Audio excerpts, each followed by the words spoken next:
Good morning and welcome to GrainTV. Good afternoon and welcome to GrainTV. Good afternoon, welcome to GrainTV. Cody, what's your favorite number out of this morning's garage of data? Yeah, I'd say that. Good morning and welcome to GrainTV. Today is September 15th, 2011. Brock, in the overnight trade, we saw corn down 5, beans down 2.5, and we saw Chicago wheat continue to sell off, down 5. It seems like right now the market's kind of holding on to export data when making these trades. What are you seeing over there? Yeah, and actually the opening calls are for grains to be lower this morning as well. Corn down 7 to 8, beans down 2 to 6, and wheat down 2 to 8. But like you were mentioning, exports are driving the market for today. We saw very weak export sales for corn and wheat. They were down significantly. Wheat was down about 25%. Corn was down about 41% from last week. And really we're seeing a lot of competition from abroad coming to the market. I think that is contributed to the fact that the strong dollar is really taking hold. We've seen a rally in the dollar index the last 2 weeks, so we're seeing that take effect on our world exports right now. Yeah. Corn, the biggest competition is coming from Brazil, Argentina, and Ukraine. And for wheat, the biggest competition is coming from Black Sea area, Australia, and now Kazakhstan is actually saying that they're going to be exporting some wheat this year. So I'm looking at that as pretty weak for the export market for United States grain. But something that has been in the headlines lately is a frost concern for the northern tiers. Yep. North Dakota, Minnesota, Michigan. What are we seeing on the weather front as far as that goes, Logan? Yeah, absolutely. As we look at our maps here provided by our friends over at Planalytics, we can see that today and tomorrow, there were quite a bit of concerns that we were going to see an early frost there. And it seems like, it wasn't quite as bad as what people were initially thinking. We did have a few reports of frost in northeastern North Dakota, but other than that, it looks like we're going to make it into the weekend and see warmer temperatures. Additionally, it looks like we're going to be getting a little bit of moisture down into areas of Kansas and Missouri, so that should help our friends out down there trying to get Kansas City wheat in the ground down there. You bet. This weather has really been driving the market the last couple days, but we didn't see a whole lot of change in the crop conditions or in the progress there. Crop conditions were basically the same. Corn did get upgraded 1% on the good to excellent. Not a big number, is considering how low that number actually is at about 52% right now. But what I'm looking at and pertaining to that frost scare that we are having is the crop progress. We saw some of those areas that could be affected by that frost very far behind in their maturity. Corn for Michigan is only 6% versus 24% mature in their 5-year average. Minnesota was only 10% versus their 20%. Ohio is only 6% versus their 20%. And North Dakota, where we saw some of that freeze actually happen, was only 13% mature versus 37%.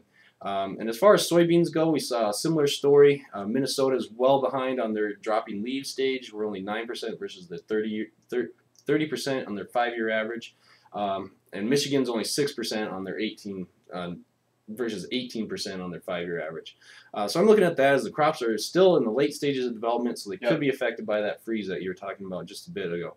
And as far as harvesting wheat, we're only 68% versus 81% complete in Montana here, but the rest of the nation is almost on par with what they do on a normal 5-year average. So I'm looking at that as being neutral for wheat. Corn is neutral right now, but I'm looking at beans being pretty far behind with that freeze scare. That could drive the beans a little bit higher today if we do see some more frost episodes going into tonight. So why don't we take a quick commercial break and we'll come back with On the Board. How does an extra 10 to 20 cents per bushel sound to you? Sounds pretty good to us as well. So how do you know where the best markets are? Your best selling opportunity changes on average 6 to 8 times throughout the course of a year. At GeoGrain, we gather and analyze data from over 4,000 grain buyers every single day. We can guide you towards the optimal market.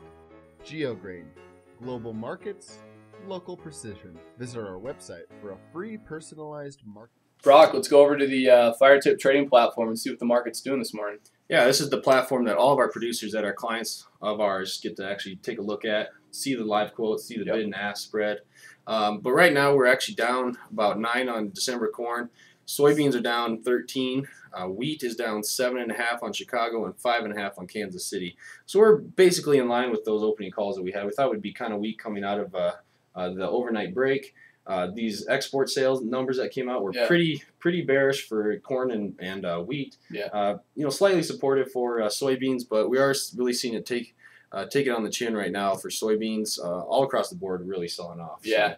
Now in Monday's WASDE report, we saw corn yield really get hammered in the USDA projections. Do you think that right now recent export figures are kind of winning out in that bull bear battle? I think right now it's just a multitude of things actually helping the bears move that market lower. Yeah. I really wouldn't finger one thing over another at this point. I'm just looking at a lot of harvest pressure.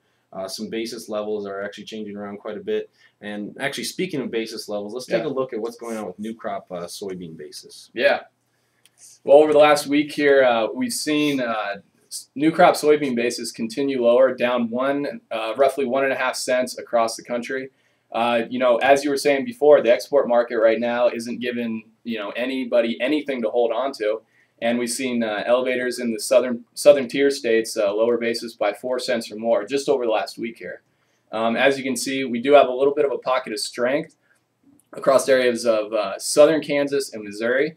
And, we've been watching that I-70 level that bisects the state of Kansas there for most of the summer, kind of, drought-laden south of there, and a little bit more moisture north of there. So I think that the cash market may be seeing a little bit better bean yields out of the southern area of Kansas there.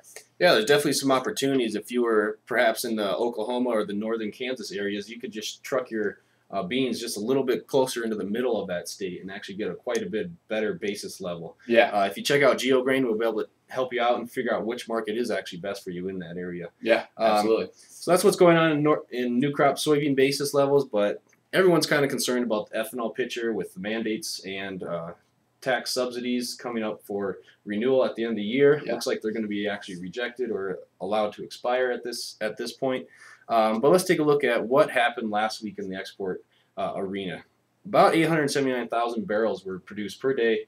That's actually a 6-week low. So that's a little bit concerning considering that we actually did export about 11% of our July production going to Brazil in July actually. So I'm looking at those numbers as being a little bit, two-sided. Doesn't look like we're actually producing a whole lot, but we are still having pretty good export demand for ethanol. That 879,000 barrels was actually down 1.9% versus last week, but year on year from last year we're up actually 0.8%. So a little bit ahead of last year, but still behind what we were producing earlier on in the summer. Yeah. And actually our stocks are up about 0.5% as well. So I'm looking at, the supplies are there, but the demand, is pretty good, but, that might wane here in the coming months. So. Yeah. Thanks for joining us on GrainTV this morning. Make sure you catch us tomorrow for the weekly wrap-up. If you need to follow us, check us out on Twitter or Facebook, or you can also give us any of your questions at graintv@gmail.com. And feel free to give us a call at 877-GRAIN07. Catch you next time. Have a good one.